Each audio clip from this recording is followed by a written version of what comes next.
बिस्मिल्लाहिर्रहमानिर्रहीम। अस्सलामुअलैकुम नाज़रीन कराम, नई वीडियो में आपको खुश आमदीद कहते हैं। आर्मी चीफ की तकर्री एक बड़ा संगीन मसला बनता जा रहा है और एक मुहिम्मा है जो हल नहीं हो पा रहा। बयानात हर तरफ से आ रहे हैं, सख्ती भी हर तरफ से नजर आ रही है, फड्डा भी नजर आ रहा है कि पड़ चुका है। इमरान खान की बड़ी क्लियर लाइन है जिसमें उन्होंने कहा कि मौजूदा हुकूमत को तो ये इख्तियार ही नहीं है, तो छोड़ दें ये आप आने वाली हुकूमत पर।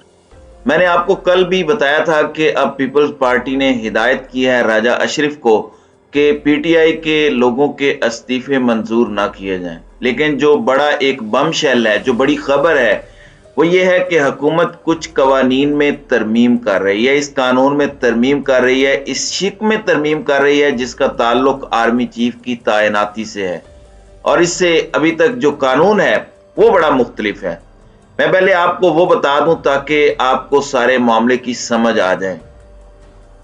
नाज़रीन कराम, अभी तक कानून के मुताबिक मिनिस्ट्री ऑफ डिफेंस एक समरी बनाती है जीएचक्यू के नाम, जो उनकी तरफ जाते हैं उनकी रिकमेंडेशन के बुनियाद पर वो समरी चली जाती है वजीर आजम के पास। वजीर आजम की अब सवाबदीद होती है कि उस लिस्ट में से वो जिसको मुनासिब समझे आर्मी चीफ लगा दे, जिसको वो मुनासिब समझे chairman joint chief of staff committee लगा दे, और फिर उसको सदर पाकिस्तान की जानिब भेजा जाता है, जो उसका फॉर्मल नोटिफिकेशन उनकी तरफ से हो जाता है। अभी तक तो ये सूरत हाल है। नाज़रीन कराम, आपको याद होगा कि जब इमरान खान के ज़माने में जनरल कमर जावेद बाजवा की एक्सटेंशन हुई थी तो उसमें इन्होंने कहा था कि आप कानून को अमेंड करें। 6 महीने का टाइम था और फिर अमेंडमेंट हुई।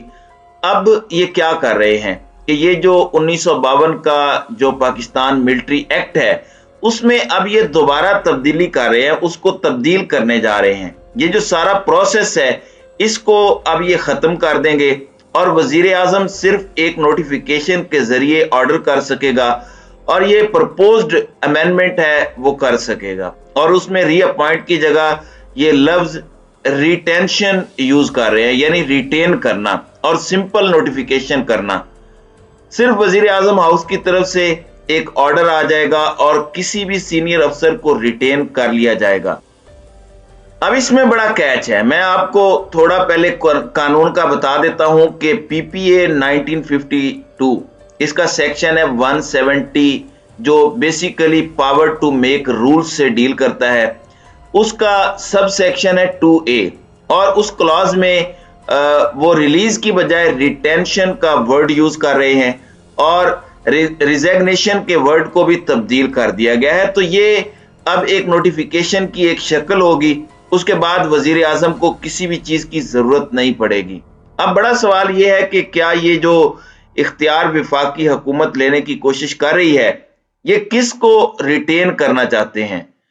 बहुत से कानूनी माहिरीन का कहना है कि इसके लिए आइन में तरमीम चाहिए, ये इस तरह से नहीं कर सकते, लेकिन ये हुकूमत ऐसा लगता है कि करने पर तुली हुई है।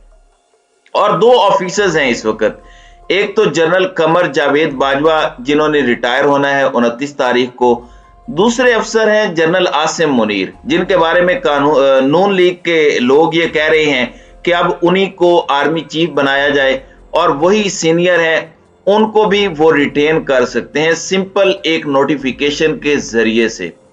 और ये जो काबीना की cabinet committee for disposal of legislative cases है, जिसे CCLC का नाम दिया जाता है, वो अब इसको देखेगी और इसमें इन्होंने कुछ मेंबर्स भी बढ़ा दिए हैं। इसमें इन्होंने इसहाक डार को शामिल किया है और इसके साथ इन्होंने मौलाना असद महमूद जो मौलाना फजलुर रहमान के साहबजादे हैं और वफाकी वजीर मुवासलात हैं, उनको भी इसमें इन्होंने शामिल किया है। अब सिर्फ एक दस्तखत से शहबाज शरीफ ये इख्तियार हासिल करना चाहते हैं, काबीना से एक्ट में तरमीम करना चाहते हैं कि सिर्फ एक दस्तखत से वो किसी भी अफसर को फारिग कर दें और किसी भी ऑफिसर को रिटेन कर लें, यानी उनसे कहें कि बस आपकी सर्विसेज हमने रिटेन कर ली हैं, आप अपनी जॉब को कंटिन्यू कर सकते हैं और वो सारा जो प्रोसेस मैंने जो इससे पहले बयान किया कि JHQ देगा कुछ सिफारिशात और उसकी बुनियाद पर डिफेंस मिनिस्ट्री एक समरी बनाएगी और वो वजीर आजम के पास समरी जाएगी। वजीर आजम उस समरी में से एक नाम को ओके करेंगे, वो नाम जाएगा सदर पाकिस्तान के पास, और जब तक वो नोटिफिकेशन नहीं हो जाता सदर पाकिस्तान की तरफ से, उस वक्त तक वो नया आर्मी चीफ नहीं आ सकेगा। अब ये इसको with one stroke of pen, यानी ये इस तकर्री को जो है ये इस वक्त करना चाहते हैं, और ये एक नया पेंडोरा बॉक्स खोलने की कोशिश है। और जो रिसोर्सेज हमें बता रहे हैं, जो मीडिया में खबरें भी छपी हैं, कि ये जो CCLC लॉ है, ये जो cabinet committee for disposal of legislative cases है, इसकी मीटिंग होनी थी 11 नवंबर को, और डिफेंस मिनिस्ट्री ने इस हवाले से तब्दीली की एक समरी है या जो एक प्रपोजल है, ऑलरेडी डिफेंस मिनिस्ट्री उसको अप्रूव करके भेज चुकी है। ये cabinet committee for disposal of legislative cases में पड़ी है। 11 नवंबर को इसका इजलास होना था, लेकिन 11 नवंबर को वो नहीं हुआ। अब इस हफ्ते उसका इजलास हो सकता है और उसमें इसहाक डार की अवेलेबिलिटी बहुत इंपॉर्टेंट है, तो इसलिए इसको 2-3 दिनों में तब्दील किया जा सकता है। अब जो बहस है जनरल कमर जावेद बाजवा के रिप्लेसमेंट की, अब उसने एक नई जेहत, एक नई शक्ल इख्तियार कर लिया है। क्या ये सब कुछ जनरल कमर जावेद बाजवा के लिए किया जा रहा है, उनको रिटेन करने के लिए किया जा रहा है?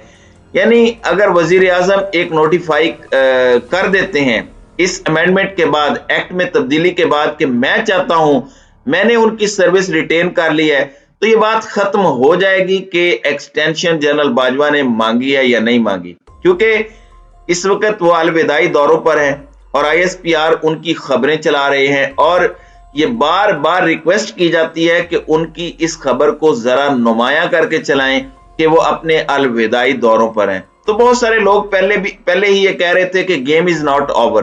कुछ मामलात इस तरह से चल रहे हैं कि शायद जनरल कमर जावेद बाजवा अभी और कंटिन्यू करें, लेकिन अब ये जो अमेंडमेंट की बात की है हुकूमत ने, और इसको छुपाने की भी कोशिश की गई, और ख्वाजा आसिफ ने भी इस पर कोई जवाब नहीं दिया। सिर्फ एक बात उन्होंने कही कि इमरान खान के जमाने में आर्मी चीफ की अपॉइंटमेंट और उनकी री अपॉइंटमेंट के हवाले से जो कानून साजी की गई थी, उसको अबॉलिश करने की जरूरत है, वो एप्रोप्रिएट नहीं है, उसको तब्दील किया जाएगा।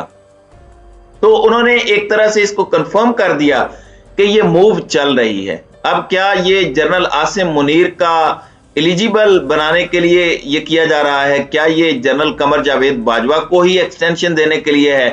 ये एक बड़ा सवाल है और इसका जवाब किसी के पास नहीं है। इस हफ्ते इसकी मीटिंग होने वाली है, इस cabinet committee for disposal of legislative cases की। पाकिस्तान के आइन और कानून में वैसे इस बात की पाबंदी है कि पर्सन स्पेसिफिक कोई भी चीज नहीं बनाई जा सकती, तो अब रिटेंशन जनरल बाजवा की क्या पर्सन स्पेसिफिक है या जनरल आसिम मुनीर के लिए है, तो वो भी पर्सन स्पेसिफिक है।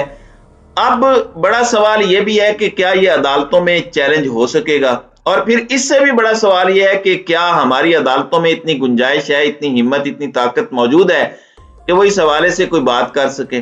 और फिर एक और भी बड़ा सवाल है कि क्या ये जो हुकूमत सब कुछ कर रही है, मिलिट्री लीडरशिप इसमें ऑन बोर्ड है? क्योंकि हमें जो कोर कमांडर कॉन्फ्रेंस के फैसले रिपोर्टेडली मिले हैं, कोई ऑफिशियल उसके बारे में प्रेस रिलीज तो नहीं आया, उनके मुताबिक तो एक फैसला किया गया कि एक्सटेंशन नहीं होगी और फौज एपॉलिटिकल रहेगी और इंतखाबात के लिए तारीख ली जाएगी। अब ये जो कहानी चल रही है, इसमें नई नई चीजें सामने आ रही हैं। मुल्क किस सिमत जाता है, ये अब आने वाला वक्त ही बताएगा। तो नाज़रीन इकराम, आपकी इस वीडियो के हवाले से क्या राय है? अब अपनी राय का इजहार कमेंट सेक्शन में जरूर कीजिएगा।